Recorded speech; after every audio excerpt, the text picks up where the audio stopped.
starts na. Tingnan natin yung glow plug. Kung okay, so ito supply. So naka-ground yung test light. Pag umilaw, okay yan.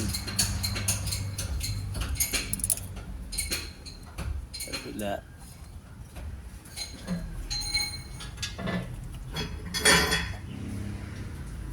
Okay.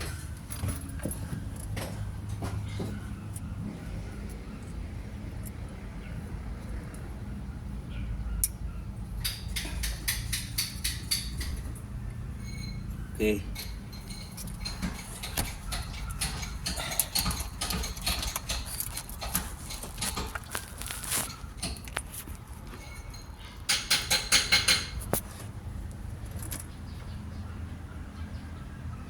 Okay, so yan yung pag-testing ng glow plug. Gumagamit tayo ng test light. Ngayon, gagamit tayo ng spark test na naman. Pag malakas ang kislap, sira ang ano. Ayan.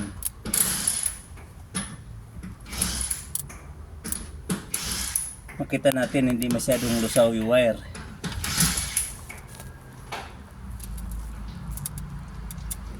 Ayan.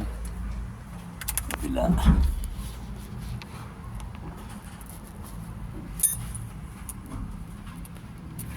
Ibig sabihin, hindi na puputol yung wire. So, okay yung glow plug. So, okay. So, sabihin mo natin to. Ayan. Wala ito mag-stop. Okay na. Stop.